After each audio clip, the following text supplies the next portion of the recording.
there I am. Yes. Getting my bonnet on and adjusting my little light. Ooh, I don't know. It's quite bright here today. Hi, it's Alison in the living room again. And it's ever so it's quite sunny today. Here, okay. It's really sunny. No, that's my living room. Hi. It's so bright that I actually pulled the blinds, because normally I'm like opening the blinds trying to get enough light in here. Now it is blazing hot here in Tahunga, which is great because I planted tomatoes and I'm really hoping that my tomatoes do well. What's with the hair, you say?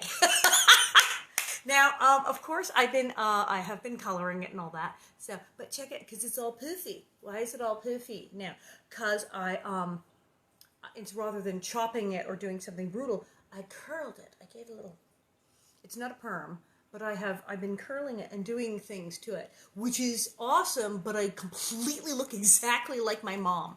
Luckily, my mom, Casper the Friendly Ghost, she was cute. So if I wind up curling my hair and looking like my mother, worse things could happen. There will be many interesting hair experiments, I imagine. A lot of people are doing things to their hair. They're cutting their bangs. They're doing funky things to their hair, having color go wrong. But I'm going to let color and do things. I'm going to let it grow out. I'm not going to chop it. I'm going to let it grow. And I will do funky things. Maybe I'll hot roller it. Maybe I'll braid it. Maybe I'll do ponytail. I don't know. I'm going to do kooky things with my hair, but I'm not going to chop it off. And I already dyed it purple like 2 years ago. I did that. So I'll just be, I'll keep it blonde. Might go slightly darker blonde, lighter blonde. And I might curl it and I might hot roller it. I might do something kooky like that. A French braid. But I won't hack all my bangs off or shave my head or anything like too weird. Okay, but do be prepared if I suddenly show up with interesting hair, because that's totally gonna happen. Oh, this is a good one. So I made some iced tea. And since we're talking about in the book again another chapter about the Native Americans and their struggle with the Ingalls family and the United States government, I have my Canadian First Nations people, the Haida Indians of the North Pacific there, in the Great Northwest. You get up there in Canada, in Vancouver, and you have off the island the Haida Indians, and a lot of their symbols are the killer whale, and the bear, the eagle, and whatnot. And there's a bunch of killer whales, a bunch of orcas on a cup, and it's really cool. And I got it in Canada at a museum. So there you go. I see a vote for cornrows. Totally. I have a Pop-Tart. This is a Trader Joe's organic chocolate Pop-Tart.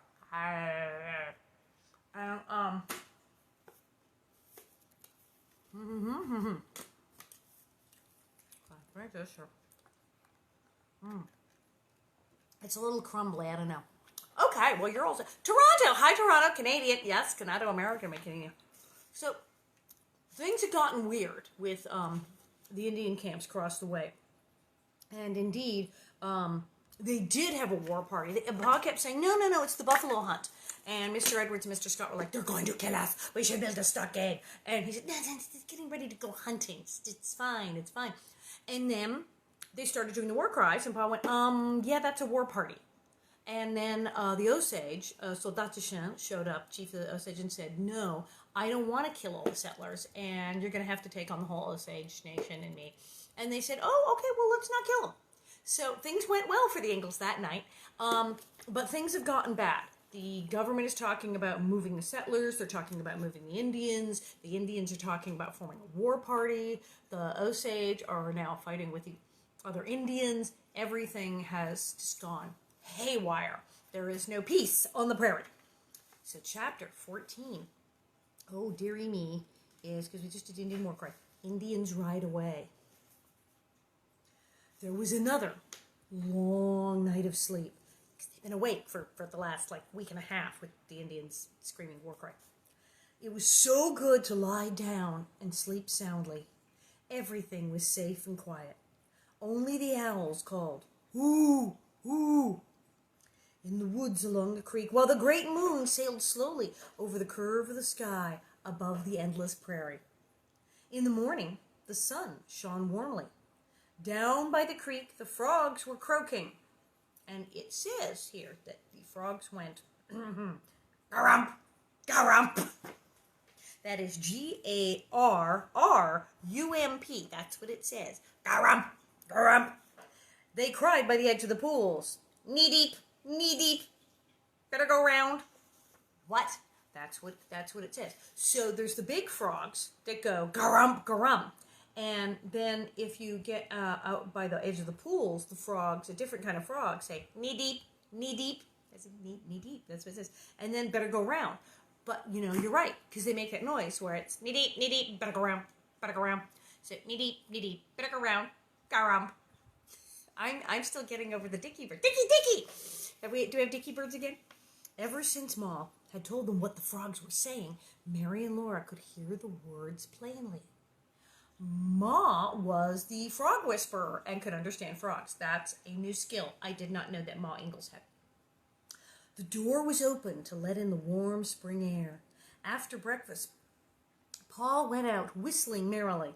He was going to hitch Pet and Patty to the plow again, but his whistling suddenly stopped. He stood on the doorstep looking toward the east, and he said, "Come here, Caroline, and you, Mary and Laura." Laura ran out first, and she was surprised. The Indians were coming. They did not come on the creek road. They came riding up out of the creek bottoms far to the east. First came the tall Indian who had gone riding by the house in the moonlight. And pictures, it's one by one, like single file, but it's like the entire Indian nation is riding by the little house. Heavy. Wow. Jack was growling, and Laura's heart beat fast. She was glad to be close to Pa, but she knew this was good. This was the good Indian, the Osage chief, who had stopped the terrible war cries, she recognizing them. Aha! His black pony came trotting willingly, sniffing the wind that blew in its mane and tail like fluttering banners. The pony's nose and head were free. It wore no bridle. Not even one strap was on it anywhere. There was nothing to make it do anything it didn't want to do. Willingly, it came trotting along the old Indian trail as if it liked to carry the Indian on its back. Laura again, really going to town on this point that the Indians, the white man's got saddles, bridles, all this stuff on the horse, and they're whipping the horses, and they bridles, and they can pull the thing. And Laura's making a point, the Indian doesn't use a bridle, and some of them don't have saddles, and they don't have any. The ponies can't will do anything. It can't be forced to do anything it doesn't want to do. So the Indians are training their horses very differently than the white man. Ooh, hint, hint. Mm-hmm. Jack growled savagely, trying to get loose from his chain. He remembered this Indian who had pointed a gun at him. Pa said, "Be still, Jack." Jack growled again, and for the first time in their lives, Pa struck him. "Lie down, be still," Pa said. Jack cowered down and was still. Pa hit a dog. Oh dearie me, Pa. Well, and then after Jack nearly drowned in the creek following him, Pa just hit a dog. It was getting rough, man. The pony was very near now, and Laura's heart beat faster and faster. She looked at the Indian's beaded moccasin. She looked up along the fringed legging that clung to the pony's bare side. A bright-colored blanket was wrapped around the Indian. One bare, brown-red arm carried a rifle lightly across the pony's naked shoulders. Then Laura looked up at the Indian's fierce, still, brown face. It was a proud, still face. No matter what happened, it would always be like that. Nothing would change it. Only the eyes were alive in that face, and they gazed steadily far away to the west. They did not move. Nothing moved or changed except the eagle feathers standing straight up from the scalp lock on the shaved head. The long feathers swayed and dipped, waving and spinning in the wind as the tall Indian on the black pony passed on into the distance.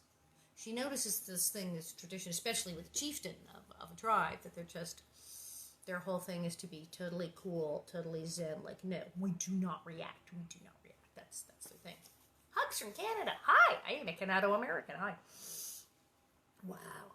Duchenne himself, Pa said under his breath, and he lifted his hand in salute. Pa knows. He's a chief. And also the guy totally talked about killing them just the night, but he talked him into not killing them. So he's really friendly with this guy. But the happy pony and the motionless Indian went by. They went by as if the house and stable and Pa and Ma and Mary and Laura were not there at all. Pa and Ma and Mary and Laura slowly turned and looked at the Indian's proud, straight back. Then other ponies and other blankets and shaved heads and eagle feathers came between. One by one on the path, more and more savage warriors were riding behind Duchenne. Brown face after brown face went by. Ponies' manes and tails blew in the wind. Beads glittered. Fringe flapped. Eagle feathers were waving on all the naked heads. Rifles, lying on the ponies' shoulders, bristled all along the line. So making it clear, they were armed to the teeth. They could have taken on, everyone and opened, but they didn't. They were riding away quietly. But every one of them was fully, armed men. Yikes, scary. Laura was excited about the ponies. There were black ponies and bay ponies, gray and brown and spotted ponies. Their little feet went trippity-trip, pat, patter, tippity-pat. That's what it says. Pitty-pat, patter, all along the Indian trail. Their nostrils widened at Jack, and their bodies shied away from him. But they came on bravely, looking with their bright eyes at Laura. "Oh, the pretty ponies! See the pretty ponies!" she cried, clapping her hands. "Oh, look at the spotted one!" She thought she would never be tired of watching those ponies coming by. But after a while, she began to look at the women and children on their backs. The women and children came riding behind the Indian men. Little naked brown Indians, no bigger than Mary or Laura, were riding the pretty ponies. The ponies did not have to wear bridles or saddles, and the little Indians did not have to wear clothes. All their skin was out in the fresh air and the sunshine. Their straight black hair blew in the wind, and their black eyes sparkled with joy. They sat on their ponies, stiff and still, like grown-up Indians. Laura looked and looked at the Indian children, and they looked at her. She had a naughty wish to be a little Indian girl. Now, she wanted to be a cowboy last week. Laura wished she were a cowboy. Laura wished she were a little Indian girl. She's just ready for everything. Of course, she did not really mean it. She only wanted to be bare naked in the wind and the sunshine and riding one of those gay little ponies. So this is Laura Ingalls in the 1870s, right? I want to spell this thing. So Laura Ingalls writes this book in the 1930s, in the rather uptight and proper 1930s. In the 1930s, little girls didn't say, I just want to ride a pony naked. I want to ride bareback on a pony, no saddle, with no clothes on, and feel the wind just whipping across my skin. Woo! No, young ladies did not do that in the 1930s, and they certainly didn't do it in the 1800s. So here she is writing this book in the 1930s about that, and openly saying, what I'd really like to do is take all of my clothes off and go ride a pony out in the wind. Kind of yikes, that's kind of a big deal. The Indian children's mothers were riding ponies too. Leather fringe dangled about their legs, and blankets were wrapped around their bodies, but the only thing on their heads was their black, smooth hair. Their faces were brown and placid. Some had narrow bundles tied on their backs, and tiny babies' heads stuck out of the top of the bundles. And some babies and some small children rode in baskets hanging on the ponies' sides beside their mothers. Papoose! What's going on about papoose? More and more ponies passed, and more children and more babies on their mothers' backs, and more babies in baskets on the pony sides. Then came a mother riding with a baby in a basket on each side of her pony. Laura looked straight into the bright eyes of the little baby near her. Only its small head showed above the basket's rim. Its hair was as black as a crow, and its eyes were black as a night when no stars shone. Wow. Those black eyes looked deep into Laura's eyes, and she looked deep down in the blackness of that little baby's eyes. And she wanted that one little baby. "Pa," she said, "get me that little Indian baby." Wait, what? No, Laura, that's kidnapping. No, Laura's like, can I have she's cute. Can I just have the baby? We can just adopt a little Indian baby. No, that's not a thing. Hush, Laura, Pa told her sternly. I guess. The little baby was going by. Its head turned, its eyes kept looking into Laura's eyes. And the baby is adorable and in a basket on the side of a horse. So that's pretty darn cute. There is an incredibly cute, adorable baby with little black eyes peeking out of a little basket. So yeah, she's cute. And you'd say, oh, look at the baby. She's so cute in the basket. But you don't say, can I have her? It's not a puppy. No, it's. And Laura does not quit with this. Laura thinks it's a puppy. Oh, I want it, Laura begged. The baby was going farther and farther away, but it did not stop looking back at Laura. Well, it wants to stay with me, Laura begged. Please, Bobby. It's not a stray kitten. It's a baby person. It went, hush, Laura, Pa said. The Indian woman wants to keep her baby. Oh, Pa, Laura pleaded. And then she began to cry. Shameful to cry, but she couldn't help it. The little Indian baby was gone. She knew she would never see it any more. Ma said she had never heard of such a thing. For shame, Laura, she said, but Laura could not stop crying. Why on earth do you want an Indian baby, of all things? Ma asked her. Its eyes are so black, Laura sobbed. She could not say what she meant. No, you do not steal other people's babies because you think they're cute. Why, Laura, Ma said, you don't want another baby. We have a baby, our own baby. Baby carries. It's like I want the other one too, Laura sobbed loudly. Okay, this is really weird. Did you know this was in the books? Laura actually has a full meltdown and is crying because her parents won't let her kidnap an Indian baby. And someone's going, oh, I want to love it. I can't squeeze it. Yes, I love it. I got it. I will hug it.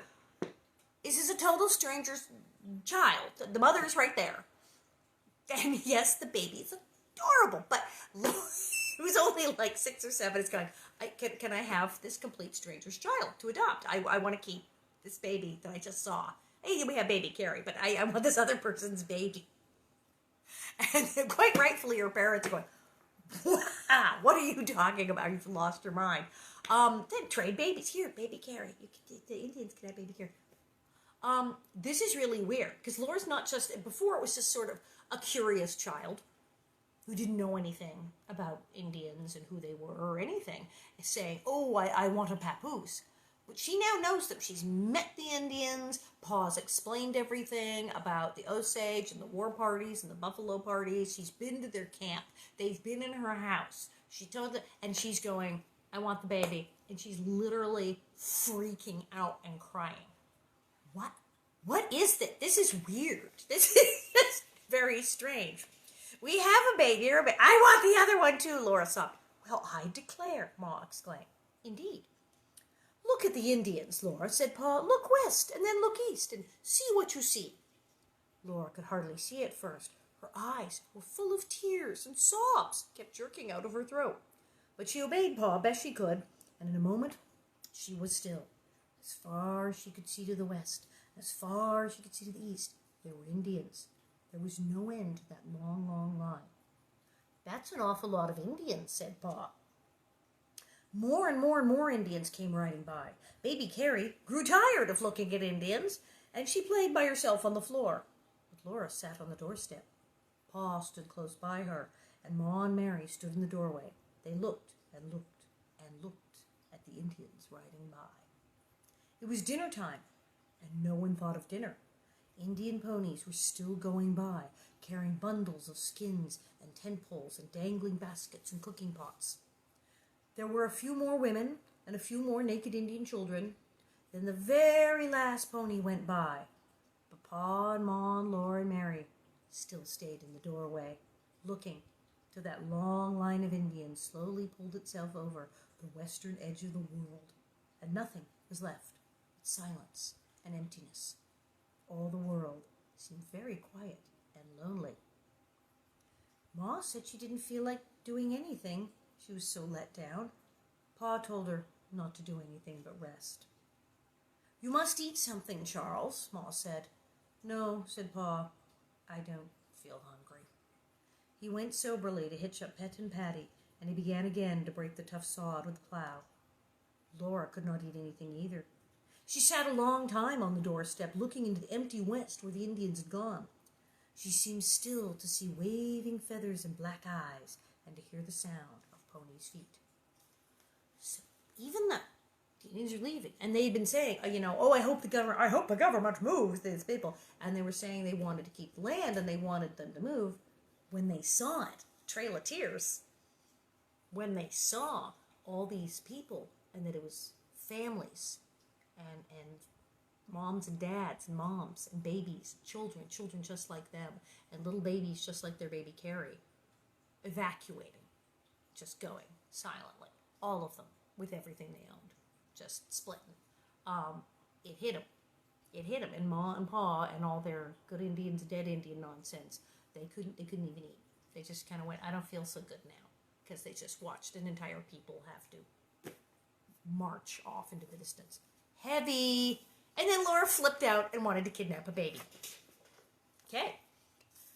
Chapter 25. Oh, I gotta get comfortable. This is getting intense. I can't deal. I need another bite of chocolate Pop-Tart. Oh, fuck. Fudgy.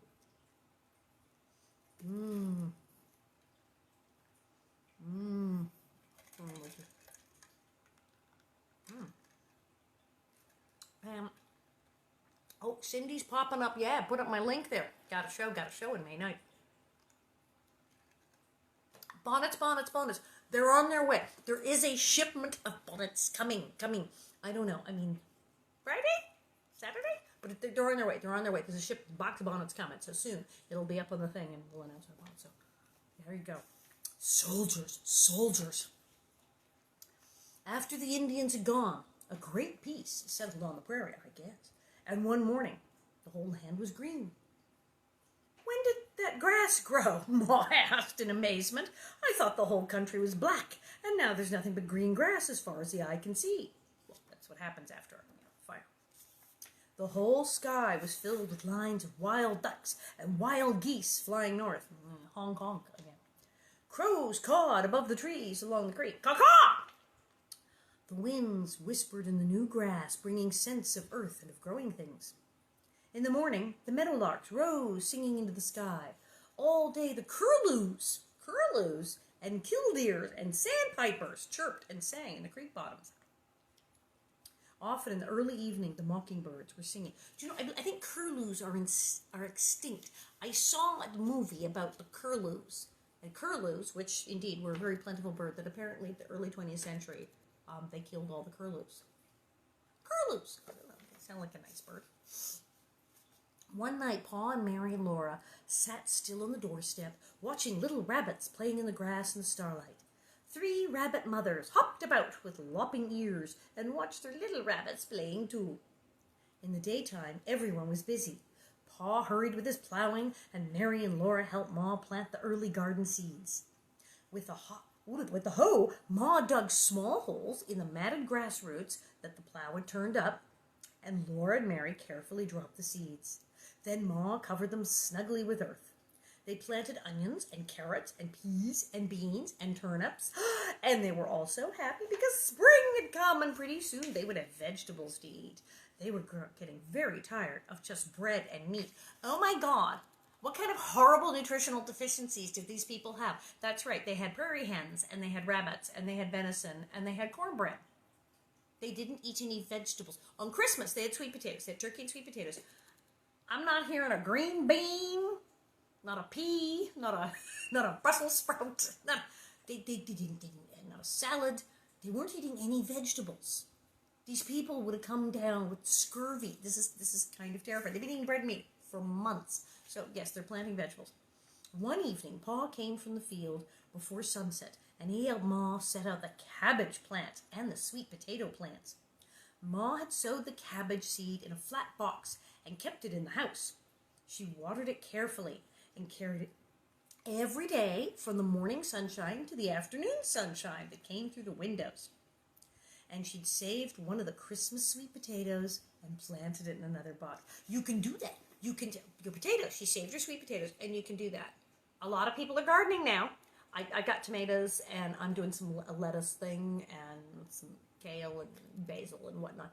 But you can do that. You can take seeds from your oranges, your lemons, and plant them. You can put an avocado pit in, but you can take potatoes. Did you see that thing, The Martian, the movie where the guy's on Mars and he winds up growing potatoes inside the tent? Yes, you can cut up potatoes, any potato that you have, and you can bury them in the yard, and you will grow potatoes. You can grow your own potatoes. Isn't it marvelous? You can grow anything. But yes, so she's growing her potatoes. She's going to have, she's saved a sweet potato. So she got her little magic box with the thing, got her sweet potato in a special box. Cabbage, she's growing cabbage. Cabbage seeds, you like cabbage? Cabbage, I like stir fry. So the cabbage seeds were now little gray-green plants, and the sweet potato had sent up a stem and green leaves from every one of its eyes. Pa and Ma took each tiny plant very carefully and settled its roots comfortably in holes made for them. They watered the roots and pressed earth upon them firmly. It was dark before the last plant was in its place, and Pa and Ma were tired. But they were glad, too, because this year they'd have cabbages and sweet potatoes. Sweet potatoes are good for you. I like sweet potatoes, and something with the orange thing, a lot of vitamin A. I don't know, look it up. But apparently sweet potatoes are really good for you. They're, like, yummy. Every day they all looked at that garden.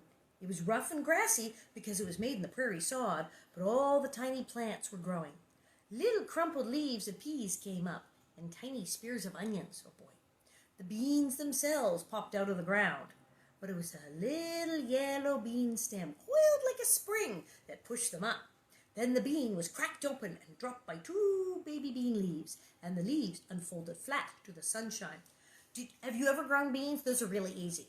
They would, in school, they would teach us how to grow beans, because you could watch. You would take a bean and you would actually put it in wet paper towels and let it sprout overnight. And it did. When it comes out of the ground, it literally, the bean busts open and the bean comes out of the ground, and the plant just shoves it up and flings the chunk of bean pod off of itself and bursts out.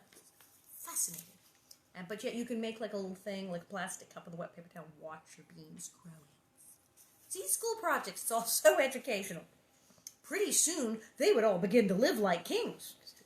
Sweet potatoes. Every morning, Pa went cheerfully whistling to the field. He had planted some early sod potatoes, and some potatoes were saved to plant later. Now he carried a sack of corn fastened to his belt, and as he plowed, he threw grains of corn into the furrows beside the plow's point. The plow turned over a strip of sod on top of the seed, but the corn would fight its way up through the matted roots, and there would be a cornfield. I like corn. There would be green corn for dinner someday, and next winter there would be ripe corn for Pet and Patty to eat. Green corn? Sweet yellow corn. One morning, Mary and Laura were washing the dishes, and Ma was making the beds. She was humming softly to herself, and Laura and Mary were talking about the garden. Laura liked peas best, and Mary liked beans. Suddenly, they heard Pa's voice, loud and angry. More things are happening, oh no! Ma went quickly to the door, and Laura and Mary peeked out on either side of her. Oh, okay, I don't know, because fires and panthers and wolves and Native American war parties, and I'm just exhausted. Oh, that's good. Not too sweet. Some people do sweet tea. I bet there's a bunch of you are like, sweet tea. I like not so sweet, not so sweet. It's like teeny tiny little bit of sugar. Yankees tea is not sweet. So Pa is angry. What is going on? So they're peeping out the door. Pa was driving Pet and Patty from the field, dragging the plow behind them. Mr. Scott and Mr. Edwards were with Pa, and Mr. Scott was talking earnestly. Oh no, it's Mr. Scott again. Some kind of trouble, because Mr. Scott is so obnoxious. What is Mr. Scott babbling about now? No, Scott, Pa answered him. I'll not stay here to be taken away by the soldiers like an outlaw. Oh, this is not good. If some blasted politicians in Washington hadn't sent out word it would be all right to settle here, I'd have never been 3 miles over the line into Indian territory. But I'll not wait for the soldiers to take us out. We're going now. Oops. See, this is the thing. The Ingalls wound up on, as I said, 3 miles, totally in Indian territory. Oopsie, oopsie, oopsie. And Charles did this, where it's like, oh, but he said, they said, go move here. They told me it was fine. And they lied. And so he was right smack in Indian territory, and it got ugly. And now they're going, sorry, you shouldn't be there. And now, of course, they're sending the soldiers to move them. They were going to send the soldiers to move the Indians, but somebody struck a deal, probably Soldat Shen, and now the soldiers are turning up to go, yeah, I know we told you to move here and you built a house, but we're totally moving you. It's not pleasant. It's 1800s. And Pa is mad. But he said, no, I'm not going to hang out and get arrested. We just pack it up. So he said, we're going. What is the matter, Charles? Where are we going? Ma asked. Darned if I know, but we're going. We're leaving here, Pa said. Scott and Edward say the government is sending soldiers to take all us settlers out of Indian territory. His face was very red, and his eyes were like blue fire. Laura was frightened. She had never seen Pa look like that. She pressed close against Ma and was still looking at Pa. Mr. Scott started to speak, but Pa stopped him. Save your breath, Scott. It's no use to say another word. You can stay till the soldiers come if you want to. I'm going out now. Okay, yeah, Mr. Scott's going to, hang out and argue with the soldiers, because Mr. Scott is a jerk. So, yeah, Mr. Scott's going to he's going to try to stay, and it's going to get in a thing, it's going to get ugly, and Paul's like, ugh. So, Mr. Edward said he was going too. He would not stay to be driven across the line like an ornery yellow hound. Ah, we love him. Ride out to Independence with us, Edwards, Pa said. But Mr. Edwards answered he didn't care to go north. He would make a boat and go down the river to some settlement farther south. Make a boat? I guess he's going to make a boat. All right. Better come out with us, Pa urged him, and go down on foot through Missouri. It's a risky trip, one man alone in a boat, going down in the verdigris amongst the wild Indian tribes. But Mr. Edwards said he'd already seen Missouri, and he had plenty of powder and lead. Then Pa told Mr. Scott to take the cow and the calf. We can't take them with us, Pa said. You've been a good neighbor, Scott, and I'm sorry to leave you, but we're going out in the morning. Well, I don't know if he's been that good a neighbor, because he's the one, remember this guy who didn't want to put a candle down the well. We didn't need a candle down the well, and then he almost died. He, almost suffocated. This is the guy, both him and his wife, going, only good Indian's a dead Indian, and his wife thinks watermelons give you malaria. These two are a pair. I would be kind of like, yeah, time to go. And look, and here they all are, harumphing away, shaking hands and trading dows, and there they are. Yikes. Laura had heard all this, but she had not believed it until she saw Mr. Scott leading away the cow. Moo! The gentle cow went meekly away with the rope around her long horns, and the calf frisked and jumped behind. There went all the milk and butter. Yeah. Mr. Edwards said he would be too busy to see them again. He shook hands with Pa, saying, Goodbye, Ingalls, and good luck. He shook hands with Ma and said, Goodbye, ma'am. I won't be seeing you all again, but I sure will never forget your kindness. Then he turned to Mary and Laura, and he shook their hands as if they were grown-ups. Goodbye, he said. Mary said politely, Goodbye, Mr. Edwards. But Laura forgot to be polite. She said, Oh, Mr. Edwards, I wish you wouldn't go away. Oh, Mr. Edwards, thank you for going all the way to Independence to find Santa Claus for us. Mr. Edwards' eyes shone very bright. He went away without saying another word. Pa began to unhitch Pet and Patty in the middle of the morning, and Laura and Mary knew it was really true. They really were going away from there. Ma didn't say anything. She went into the house and looked around at the dishes, not washed, and the bed only partly made, and she lifted up both hands and sat down. Ugh! That's when you go, we're going to move, and we haven't even done the dish. Ugh! Poor Ma. I know the feeling. Mary and Laura went on doing the dishes. They were careful not to let them make a sound. That's good of them. Yes, quietly do dishes. They turned around quickly when Pa came in. He looked like himself again, and he was carrying the potato sack. Here you are, Caroline, he said, and his voice sounded natural. Cook a-plenty for dinner. We've been going without potatoes, saving them for seed. Now we'll eat 'em all up. So that day for dinner, they ate the sweet potatoes. They were very good. And Laura knew that Pa was right when he said, there's no great loss without some small gain. Again with the Pa. Pa and his no great loss. All's well that ends well. Well, we're ruined. And we have to give up the house that we nearly killed. Ma Burker foot building. The house that we nearly killed ourselves building, and we almost died here with panthers and wolves and Indians. But we're just going to bail. But you know, potatoes. We get potatoes for lunch. The potatoes are good. We get the really good potatoes. I keep thinking I'm going to spill this thing all over myself. Potatoes. Okay. There you go. There's no great loss without some small gain. Silver lining to every cloud. After dinner, he took the wagon bows from their pegs in the barn. He put them on the wagon, one end of each bow in its iron strap, one on each side of the wagon box, and the other end in its iron strap on the other side. When all the bows were standing up in their places, Ma and Pa spread the wagon cover over them and tied it down tightly. Time to fire up the covered wagon. Then Pa pulled the rope in the end of the wagon cover till it puckered together and left only a tiny round hole in the middle of the back. There stood the covered wagon, all ready to load in the morning. Everyone was quiet that night.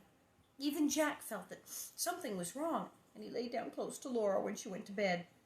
It was now too warm for a fire, but Pa and Ma sat looking at the ashes in the fireplace.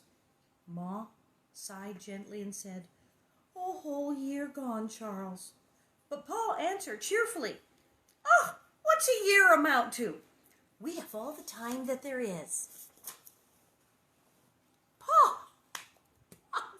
Well, okay, he was really mad 5 minutes ago. And he quite rightly said, look, we're not going to wait for the soldiers to drag us out of here. That's weird. But, what's a year?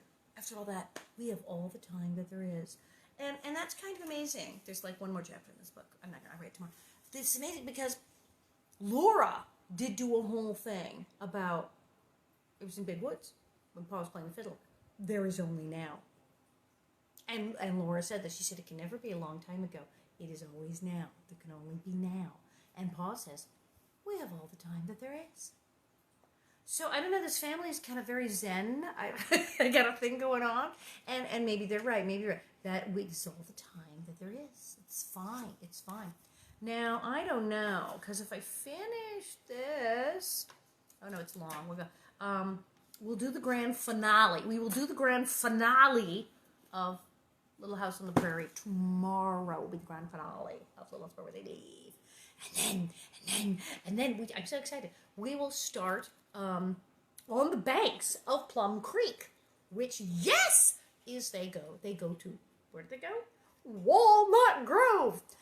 They go to the banks of Plum Creek. They go to Walnut Grove, Minnesota, and they go town, and they go to school, and they meet Miss Beadle.